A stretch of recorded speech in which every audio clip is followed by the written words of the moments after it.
3-1 offering, breaking ball, smashed in center field, deep. Drew can't get to it.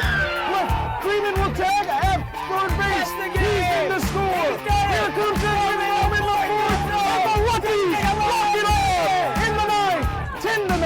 Dugout rushes the field. Christian Amora with a game-winning 2 RBI double. Welcome into the Luckies Insider on RoCo Radio and the Luckies Ledger. I'm Joe Dexter alongside my guy, Jay Ramey. What's going on, man?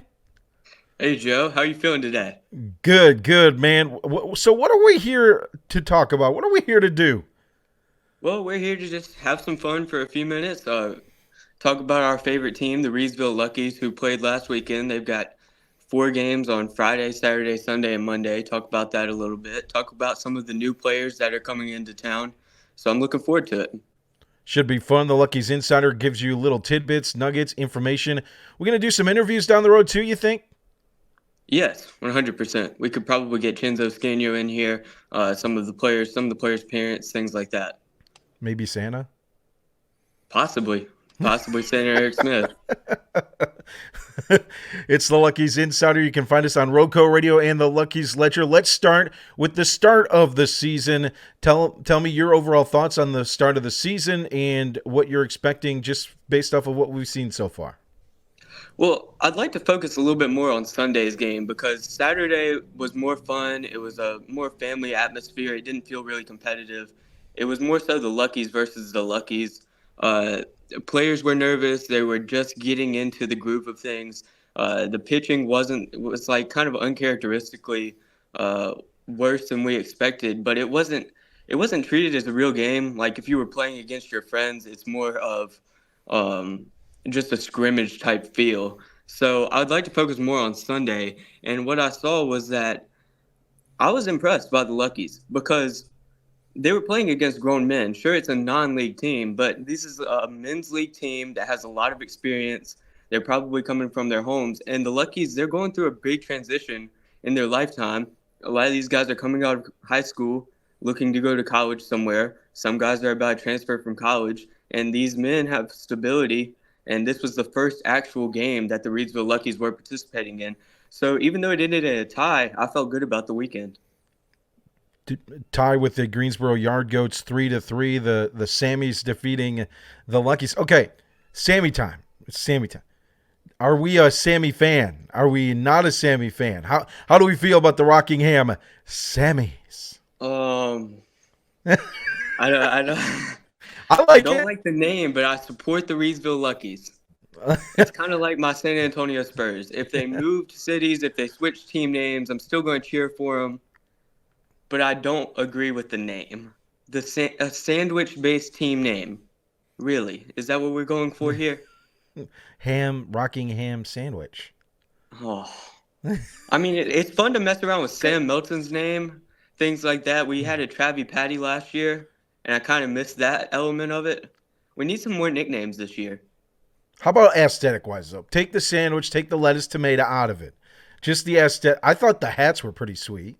I like the hats. I like the colors. I think that I would like to see the Luckies get more variety in their uniform colors, so maybe some green, red, and tan uniforms. So I like the tan uniforms. I just don't agree with the name. And I also thought it was cool to include Rockingham as the city name, or I guess you would say the home name, because, I mean, it's not just Reidsville's team because there's no teams around anywhere near here except for High Point.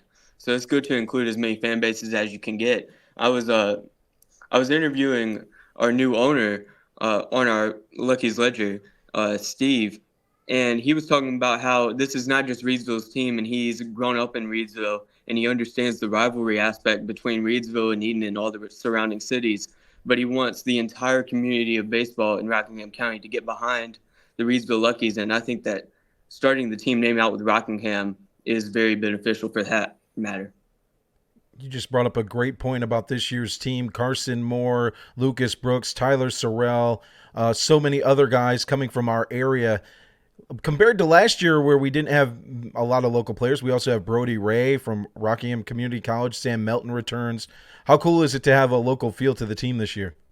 Oh, it's fantastic. I was talking earlier, just like 2 minutes ago, about how Some of these players are going through a huge transition in their life, and if you can stay near home, it's a fantastic opportunity. And also, the parents get to come out and support them, and that adds to the familiarity. And I think that if you're coming straight out of high school, playing for some team that's 3 states away is a lot more difficult and a lot harder to adjust to than just driving a 40-minute drive from your parents' house.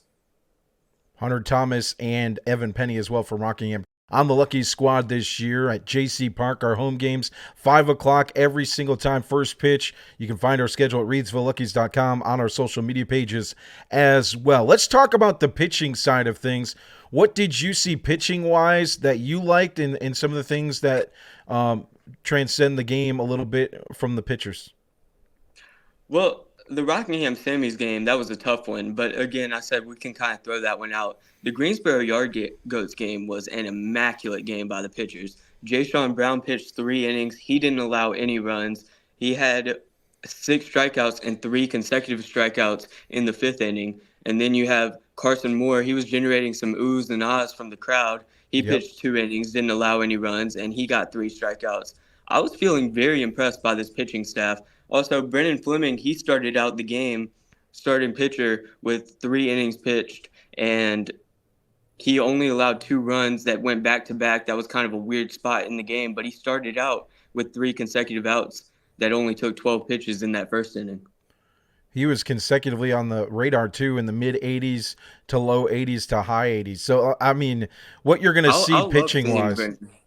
I would love seeing Brennan starting games and setting the tone for the rest of the game throughout the year. And as he gets more comfortable, I think he'll do a fantastic job at that.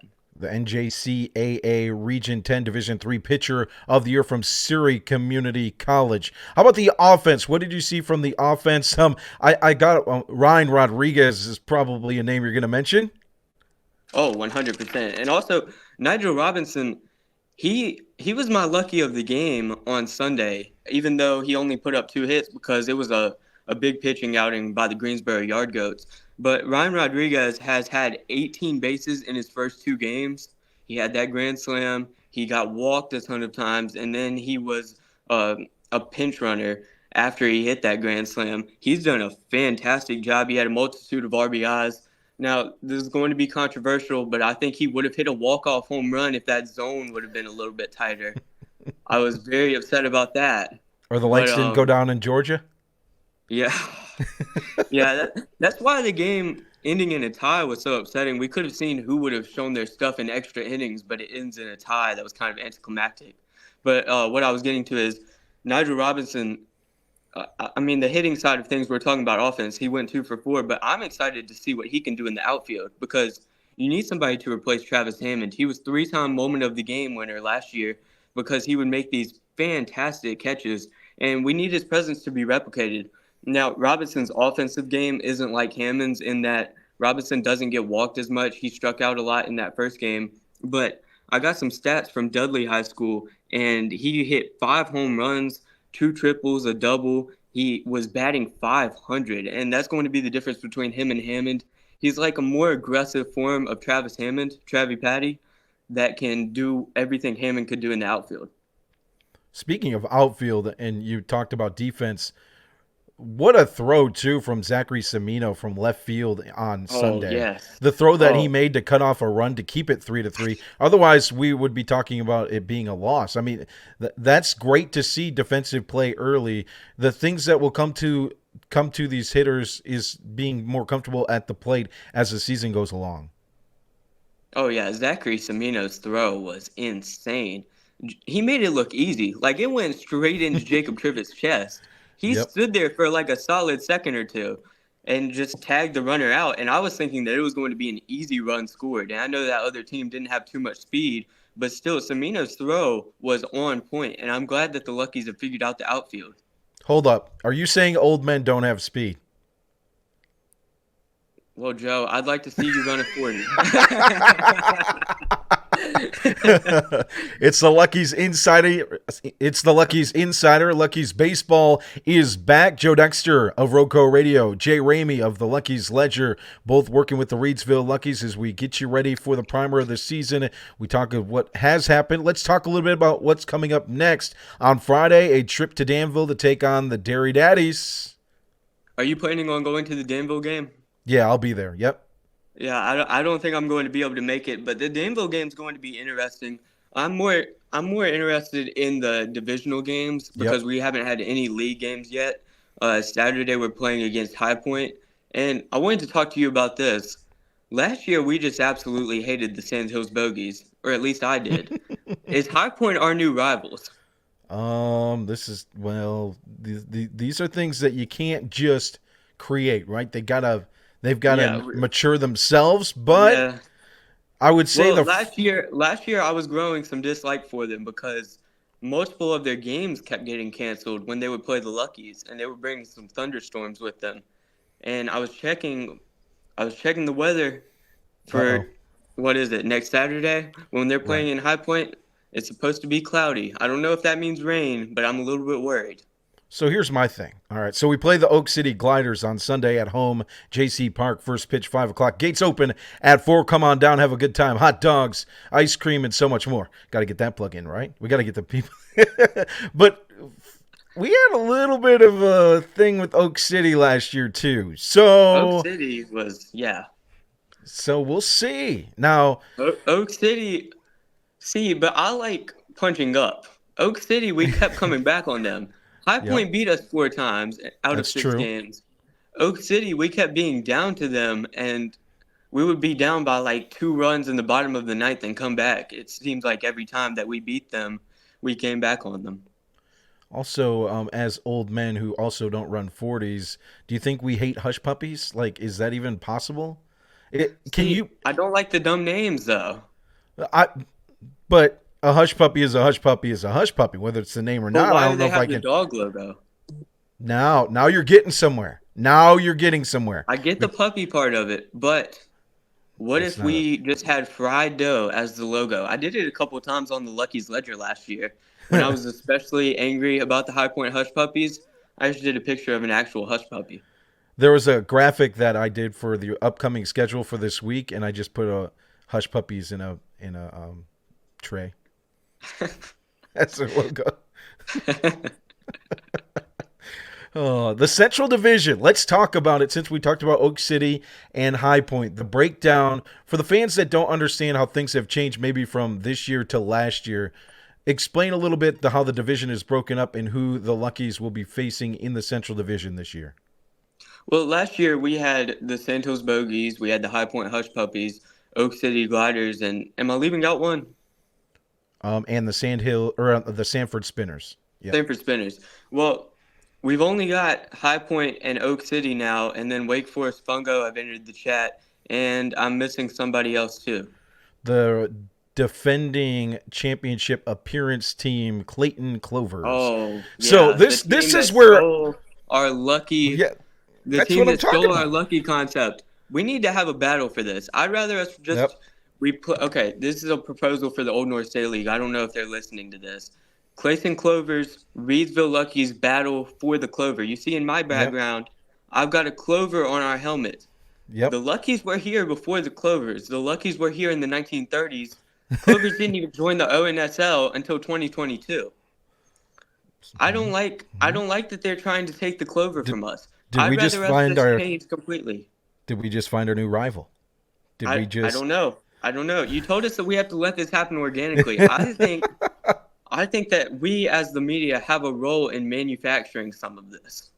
If our Luckies Facebook page starts tweeting out baskets of hush puppies instead of their actual logo, if we challenge the Clayton Clovers to a battle for who gets the clover, I'd rather us revert back to the Rockingham Sammies. Like, we need some kind of distinction. We can't be all green on the field.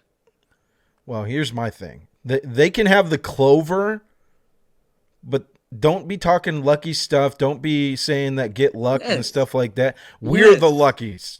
Only the lucky ones. Hashtag only the lucky ones. You know what I'm Yeah, but saying? it's I'm gonna miss the bogeys though. I really am. I'm a hater. I mean, it's that simple. Well, I I feel mean, bad about it, but I enjoyed the hate relationship with the Santos bogeys.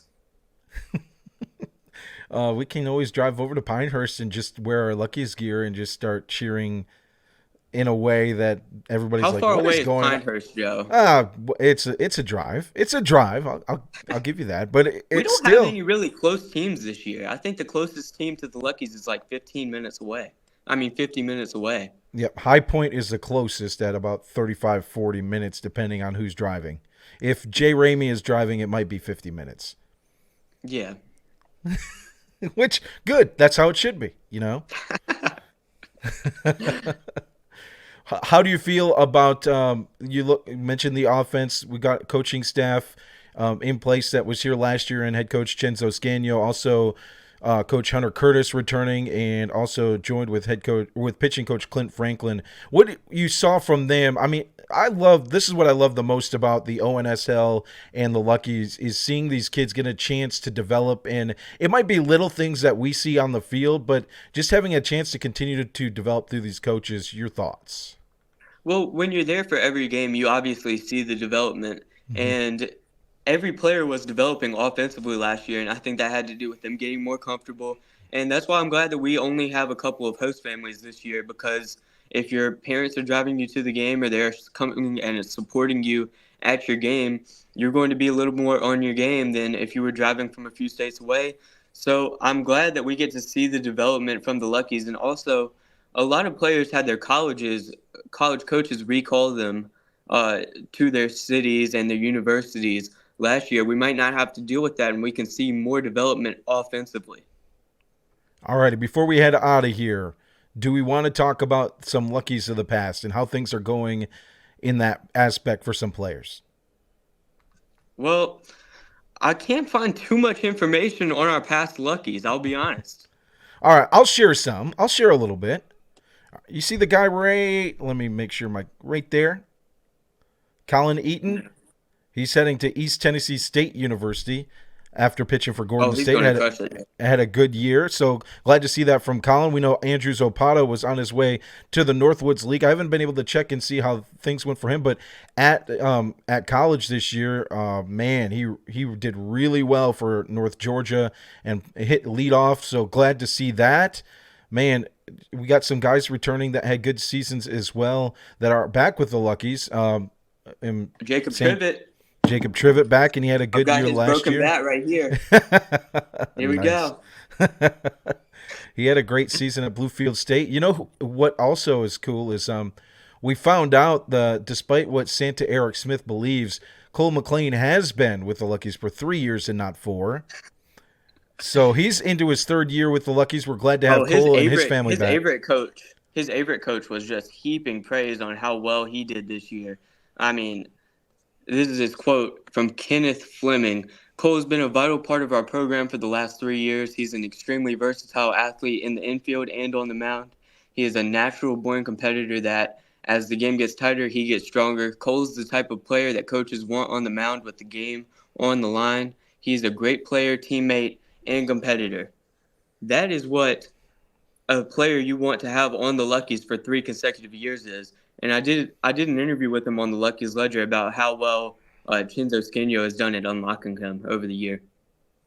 That's great. That's fantastic. And a lot of the pitchers that come into it, they don't have a lot of innings pitched. They might be, if they are freshmen heading into college, that's one thing. That's one aspect of development, right? But how about the freshmen Yeah. from college that's heading into their sophomore year with a chance to play with limited innings?